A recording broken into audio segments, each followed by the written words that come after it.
Hello दोस्तों, स्वागत है आप सभी का आपके अपने यूट्यूब चैनल पर।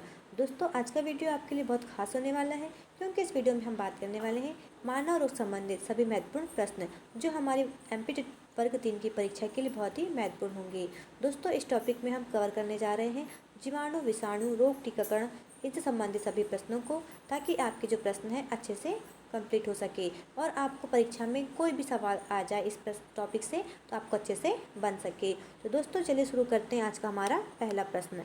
आज का पहला प्रश्न दोस्तों हमारा, जीवाणु का अध्ययन किस विज्ञान की शाखा में किया जाता है? इसके ऑप्शंस हैं वनस्पति विज्ञान, प्राणी विज्ञान, बैक्टीरियोलॉजी और वायरोलॉजी। तो दोस्तों, आपको ध्यान रखना है जीवाणु का अध्ययन हम कहाँ करते हैं? यह करते हैं बैक्टीरियोलॉजी में। Option number C correct answer हो जाएगा दोस्तों। बैक्टीरियोलॉजी क्या होता है? यह जीवाणुओं का अध्ययन है, जबकि वायरल रोगों का अध्ययन वायरोलॉजी कहलाता है। यह आपको ध्यान रखना है। आइए बढ़ते हैं हमारे अगले प्रश्न की ओर दोस्तों। अगला प्रश्न है हमारा, टाइफाइड किस जीवाणु से होता है? इसके ऑप्शन है हमारे पास में विब्रियो कॉलेरा, सेकेंड है सैल्मोनेला टाइफी, थर्ड है माइकोबैक्टीरियम ट्यूबरक्लोसिस और फोर्थ ऑप्शन है हमारा क्लोस्ट्रिडियम। तो दोस्तों, आपको ध्यान रखना है टाइफाइड किस जीवाणु से होता है? यह होता है Salmonella typhi. Option number B correct answer हो जाएगा दोस्तों। टाइफाइड का कारण साल्मोनेला टाइफी जीवाणु है जो दूषित भोजन व जल के कारण फैलता है। यह आपको ध्यान रखना है। आइए बढ़ते हैं हमारे अगले प्रश्न की ओर। अगला प्रश्न दोस्तों हमारा, टीबी तपेदिक रोग से फैलने वाला जीवाणु कौन सा है? तो दोस्तों, इसमें ऑप्शन दिए हमारे विब्रियो कॉलेरा, सेकेंड है साल्मोनेला टाइफी, थर्ड है माइकोबैक्टीरियम ट्यूबरक्लोसिस और फोर्थ ऑप्शन है ई कोलाई। तो दोस्तों, आपको ध्यान रखना है टीबी रोग जो रोग होता है वह होता है माइकोबैक्टीरियम ट्यूबरक्लोसिस से। यह जीवाणु के द्वारा होने वाला रोग है, तो आपको यह ध्यान रखना है। परीक्षा में ऐसे प्रश्न पूछे जा सकते हैं कि जीवाणु से होने वाला रोग कौन सा है, विषाणु से होने वाला रोग कौन सा है। तो प्रश्न हमारा किसी भी प्रकार का बन सकता है दोस्तों, तो आपको हर प्रश्न के लिए तैयार रहना है। तो टीबी जो फैलता है दोस्तों जीवाणु होता है वह होता है माइकोबैक्टीरियम ट्यूबरक्लोसिस से। यह फेफड़ों को प्रभावित करता है और यह वायु जनित संक्रमण द्वारा फैलता है। यह वायु की तरह फैलने वाला रोग है, आपको ध्यान रखना है। और हानि क्या होती है? फेफड़ों को प्रभावित करता है। आइए बढ़ते हैं हमारे अगले प्रश्न की ओर। अगला प्रश्न दोस्तों हमारा, डिप्थीरिया रोग किसके कारण होता है? इसके ऑप्शन हमारे पास में वायरस, कवक, प्रोटोजोआ, जीवाणु। तो दोस्तों, आपको ध्यान रखना है डिप्थीरिया रोग होता है जीवाणु के द्वारा। Option number D correct answer हो जाएगा दोस्तों। डिप्थीरिया होता है यह कॉर्नोबैक्टीरियम डिप्थीरिया नामक जीवाणु से होता है। तो option number D correct answer हो जाएगा मित्रों। आइए बढ़ते हैं हमारे अगले प्रश्न की ओर। अगला प्रश्न दोस्तों हमारा, वायरस की प्रमुख विशेषता क्या होती है? इसके ऑप्शन हैं स्वयं पोषण करता है, सेकेंड ऑप्शन है जीवित कोशिकाओं के बिना सक्रिय नहीं होता है, थर्ड है दोस्तों स्वतंत्र जीव है और फोर्थ है कोशिका भित्ति होती है। तो करेक्ट आंसर हो जाएगा दोस्तों इसका जीवित कोशिकाओं के बिना सक्रिय नहीं होता। Option number B correct answer हो जाएगा। दोस्तों, आपको यह बात ध्यान रखनी है कि वायरस केवल जीवित कोशिकाओं के अंदर ही सक्रिय होते हैं, इसलिए इन्हें अनिवार्य परजीवी भी कहते हैं। अन्य नाम क्या हो जाएगा इसका? अनिवार्य परजीवी। तो आपको यह ध्यान रखना है। आइए बढ़ते हैं हमारे अगले प्रश्न की ओर दोस्तों। अगला प्रश्न है हमारा, पोलियो किस प्रकार का रोग है? इसके ऑप्शन है हमारे पास में जीवाणु जनित रोग है, सेकेंड है प्रोटोजोआ जनित है, थर्ड है वायरस जनित और फोर्थ है फंगल जनित। तो दोस्तों, आपको ध्यान रखना है पोलियो जो होता है वह होता है हमारे वायरस जनित। यह वायरस के द्वारा फैलने वाला रोग है पोलियो।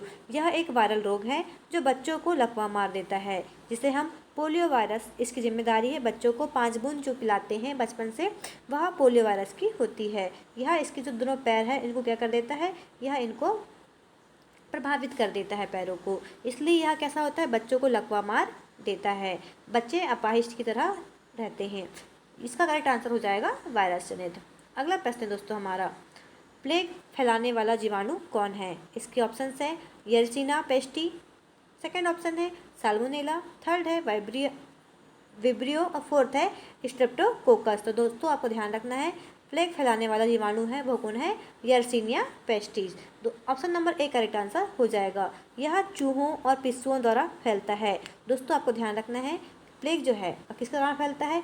चूहों के कारण और पिस्सुओं के कारण भी फैलता है। दोस्तों, हमारे अतीत में बहुत एक महामारी का कारण बन चुका है। तो option number A correct answer हो जाएगा यर्सीनिया पेस्टिस, इसका करेक्ट आंसर हो जाएगा।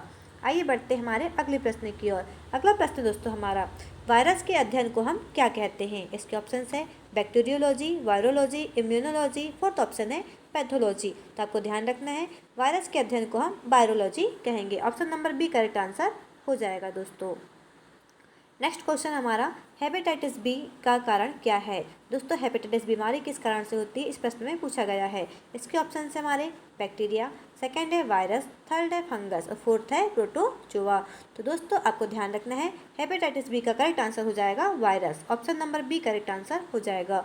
दोस्तों हेपेटाइटिस में क्या होता है, यह लीवर को प्रभावित करने वाला वायरस जनित रोग है जो खून व शारीरिक तरल से फैलता है। कैसे फैलता है? यह जो हमारे बॉडी में ब्लड होता है उससे और शारीरिक तरल से फैलता है। Option number B correct answer हो जाएगा और यह हमारे लीवर को पूरी तरह प्रभावित कर देता है। Option number B correct answer हो जाएगा। नेक्स्ट क्वेश्चन है हमारा, हैजा फैलाने वाला जीवाणु कौन सा है? इसके ऑप्शन से दोस्तों विब्रियो कॉलेरा, सेकंड है स्ट्रेप्टोकोकस, थर्ड है बैसिलस और फोर्थ है ई कोलाई। तो दोस्तों आपको ध्यान रखना है हैजा फैलाने वाला जीवाणु है वह कौन सा होता है? Vibrio cholera. Option number A correct answer हो जाएगा। यह कैसा रोग है? यह एक जल के द्वारा फैलने वाला जल जनित रोग है, आपको यह ध्यान रखना है, जो विब्रियो कॉलेरा जीवाणु द्वारा फैलता है। Option number A correct answer हो जाएगा इस प्रश्न का। अगला प्रश्न है दोस्तों हमारा, यह हमारे पाचन तंत्र संबंधित एक प्रश्न बन सकता है।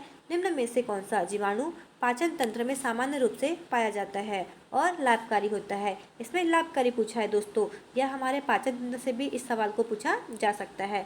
इसके ऑप्शन हमारे पास में ई कोलाई, सेकेंड ऑप्शन है माइकोबैक्टीरियम, थर्ड ऑप्शन हमारे पास में विब्रियो और फोर्थ है स्ट्रेप्टोकोकस। तो आपको ध्यान रखना है जीवाणु जो होता है यह हमारे लिए लाभकारी भी है, जो हमारे पाचन तंत्र में सामान्य रूप से पाया जाता है और वह कौन सा है? वह है दोस्तों E coli bacteria. Option number A correct answer हो जाएगा। एर्सेनिया को ई कोलाई, जिसे हम ई कोलाई के नाम जानते हैं, यह हमारी बड़ी आंत में पाया जाता है और विटामिन के उत्पादन में सहायक होता है। यह आपको ध्यान रखना है, यह एक लाभकारी जीवाणु है जो हमारी बॉडी में पाया जाता है बड़ी आंत में। आइए बढ़ते हैं अगले प्रश्न की ओर। अगला प्रश्न हमारा, मानव इन्फ्लुएंजा रोग का कारक है। ऑप्शन है HIV वायरस, सेकेंड ऑप्शन है इन्फ्लुएंजा वायरस, थर्ड है कोरोना वायरस और फोर्थ है एप्स्टीन बार वायरस। तो दोस्तों मानव इन्फ्लुएंजा रोग होता है वह होता है इन्फ्लुएंजा वायरस के कारण। Option number B correct answer हो जाएगा। फ्लू या इन्फ्लुएंजा यह एक वायरल रोग है, आपको ध्यान रखना है फ्लू जो होता है एक इन्फ्लुएंजा यह एक वायरल रोग है जो इन्फ्लुएंजा वायरस के कारण होता है और यह एक संक्रामक श्वसन संक्रमण है। Option number B correct answer हो जाएगा दोस्तों।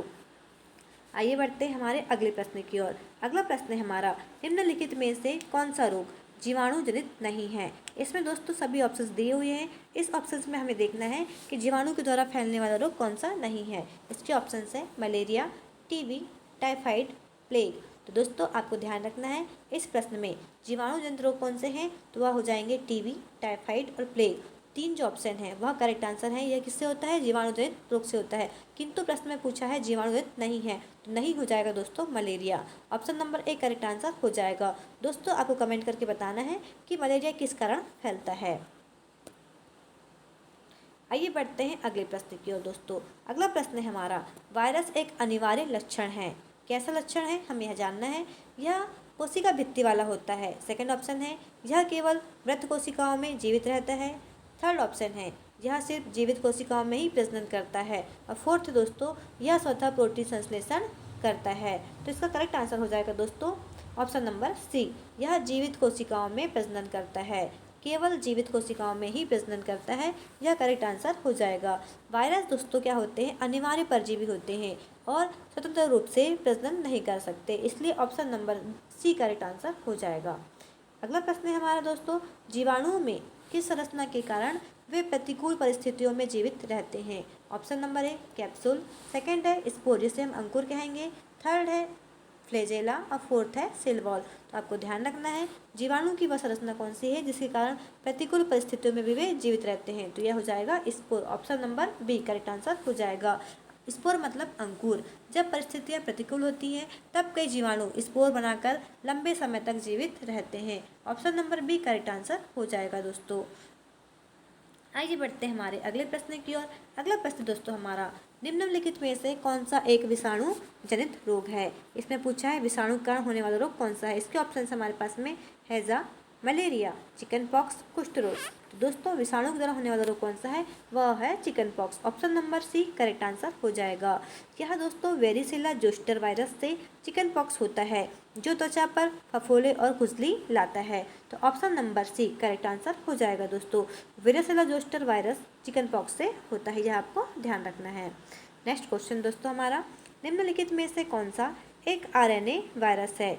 आरएनए के कारण होने वाला जो आरएनए वायरस है उसके कारण कौन सा रोग होता है। इसके ऑप्शन है हमारे पास में HIV, सेकंड है हेपेटाइटिस बी, थर्ड है हर्पीज और फोर्थ है स्मॉल पॉक्स। तो दोस्तों आपको ध्यान रखना है, option number A correct answer हो जाएगा। HIV जो होता है यह एक आरएनए वायरस है, जिसे हम क्या बोलेंगे, जेनेटिक रूप से होने वाला यह HIV किसका वो होता है, यह होता है हमारे एड्स का। एड्स में जो होता है वायरस यह होता है HIV। तो दोस्तों आपको ध्यान रखना है, HIV वायरस एक जेनेटिक RNA पदार्थ है, जबकि अन्य कुछ DNA वायरस होते हैं। तो इसका करेक्ट आंसर हो जाएगा ऑप्शन नंबर ए HIV। अगला क्वेश्चन दोस्तों हमारा, टिटनस के कारण बनने वाला जीवाणु कौन सा है। टिटनस किस जीवाणु के कारण होता है। इसके ऑप्शन है हमारे पास में क्लोस्ट्रीडियम टिटेनी, सेकेंड है येरिसिना पेस्टिस, थर्ड है स्ट्रेप्टोकोकस और फोर्थ है साल्मोना टाइफी। तो दोस्तों इसका करेक्ट आंसर हो जाएगा, टिटनस जो होता है वह होता है क्लोस्ट्रीडियम टिटेनी के कारण। Option number A correct answer हो जाएगा। यह इसकी व्याख्या देखते हैं दोस्तों, यह जीवाणु गहरे घाव में पनपता है। आपको ध्यान रखना है, टिटनस कैसा होता है, यह जीवाणु गहरे घाव में पनपता है और स्नायुओं को प्रभावित करता है, जिससे मांसपेशियों में अकड़न बनने लगती है। इसलिए हमेशा टिटनस का इंजेक्शन, यदि कट पिट होता है, कहीं चोट लगती है, तो हमें टिटनस का इंजेक्शन लगाना अनिवार्य हो जाता है। तो आपको ध्यान रखना है।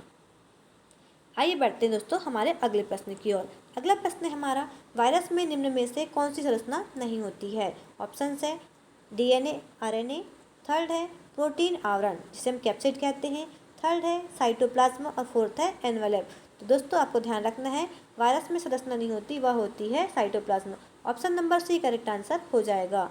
वायरस में साइटोप्लाज्म, न्यूक्लियस या ऑर्गेनेल्स नहीं होते, ये केवल न्यूक्लिक एसिड और प्रोटीन के बने होते हैं। तो यह आपको ध्यान रखना है, option number C correct answer हो जाएगा। आइए बढ़ते हैं हमारे अगले प्रश्न की ओर दोस्तों। अगला प्रश्न है हमारा, निम्नलिखित में से कौन सा रोग RNA वायरस के कारण होता है। इसके ऑप्शन हैं डेंगू, TB, प्लेग, कुष्ठ रोग। तो दोस्तों करेक्ट आंसर हो जाएगा हमारा dengue. Option number A correct answer सही हो जाएगा। डेंगू एक RNA वायरस होता है, यह मच्छर के द्वारा होने वाला रोग है, यह आपको ध्यान रखना है, जो एडिस मच्छर, एडिस एजिप्टी मच्छर के कारण फैलता है। Option number A correct answer हो जाएगा दोस्तों। आइए बढ़ते हैं हमारे अगले प्रश्न की ओर। अगला प्रश्न है हमारा, वायरस किस प्रकार के रोग फैलाते हैं। इसके ऑप्शन हैं केवल श्वसन तंत्र से संबंधित, सेकेंड है केवल त्वचा संबंधी, थर्ड ऑप्शन है केवल मांसपेशियों से संबंधित और फोर्थ है विविध प्रकार के रोग। तो दोस्तों आपको ध्यान रखना है, इसका करेक्ट आंसर हो जाएगा विविध प्रकार के रोग। वायरस से श्वसन, पाचन तंत्रिका, त्वचा आदि प्रकार के कई रोग उत्पन्न होते हैं। तो करेक्ट आंसर हो जाएगा दोस्तों ऑप्शन नंबर डी, आपको यह ध्यान रखना है। आइए बढ़ते हैं हमारे अगले प्रश्न की ओर दोस्तों। अगला प्रश्न है हमारा, निम्नलिखित में से कौन सा रोग वायरस द्वारा नहीं फैलता है। इसके ऑप्शन है हमारे पास में पोलियो, एड्स, मलेरिया, डेंगू। तो दोस्तों आपको ध्यान रखना है, करेक्ट आंसर हो जाएगा हमारा मलेरिया। मलेरिया कैसा होता है, यह प्लाज्मोडियम नामक प्रोटोजोआ से होता है, और अन्य तीन जो हैं वह कैसे हैं, वायरल रोग हैं। तो पोलियो, एड्स, डेंगू यह वायरस द्वारा होने वाले रोग हैं, और मलेरिया यह प्लाज्मोडियम नामक प्रोटोजोआ के कारण फैलता है। Option number C correct answer हो जाएगा दोस्तों। अगला प्रश्न है हमारा, वायरस में किस प्रकार का पोषण होता है। इसके ऑप्शन है आत्मपोषी, सहपोषी, परपोषी या फिर कोई पोषण नहीं होता है। तो दोस्तों आपको ध्यान रखना है, वायरस में पोषण कैसा होता है, परपोषी। वायरस पूर्णतः परजीवी होते हैं और मेजबानी कोशिकाओं पर निर्भर रहते हैं। तो option number C correct answer हो जाएगा दोस्तों। आइए बढ़ते हैं हमारे अगले प्रश्न की ओर। अगला प्रश्न है हमारा, जीवाणु का गुणसूत्र किस रूप में होता है। इसके ऑप्शन है हमारे बहुगुणसूत्री, सेकेंड है DNA वृत्तीय रूप में, थर्ड है RNA रैखिक रूप में और फोर्थ है न्यूक्लियस में समाहित होते हैं। तो दोस्तों आपको ध्यान रखना है, जीवाणु का गुणसूत्र, यह डीएनए वृत्तीय रूप में होते हैं। Option number B correct answer हो जाएगा। अधिकांश जीवाणु एक ही वृत्तीय डीएनए गुणसूत्र रखते हैं और न्यूक्लियस अनुपस्थित होता है। इसमें केंद्रक कैसा होता है? अनुपस्थित होता है, यह आपको ध्यान रखना है। दोस्तों आज के वीडियो का अंतिम प्रश्न है हमारा, बैक्टीरिया की गति के लिए कौन सी रचना उत्तरदायी है? जिसके ऑप्शन है हमारे पास में कैप्सूल, स्पोर, फ्लैजेला, राइबोसोम। तो दोस्तों आपको ध्यान रखना है, बैक्टीरिया की गति के लिए फ्लैजेला यह जो रचना होती है उत्तरदायी होती है। फ्लैजेला एक कोड़ा जैसी संरचना होती है जिसमें बैक्टीरिया गति करते हैं। तो दोस्तों आपको ध्यान रखना है इन सभी प्रश्नों को और कोशिश करना है कि आपके जो प्रश्न है सभी आपको अच्छे से बन रहे होंगे। नहीं बन रहे होंगे तो आप दोबारा अच्छे से कोशिश कीजिए। आपकी बीमारी से संबंधित सभी प्रश्न आपको बनना चाहिए, क्योंकि हमारा जो साइंस पोर्शन है उसमें 30 नंबर के हमारी एमपीटेट परीक्षा में आने वाले हैं। तो आपको साइंस का पोर्शन बहुत मजबूत बनाना है। तो दोस्तों यदि आपको वीडियो अच्छा लगा हो, पसंद आया हो, तो हमारे चैनल को सब्सक्राइब करना ना भूलें और वीडियो को शेयर करना ना भूलें। धन्यवाद। मिलते हैं जल्द अगले वीडियो में।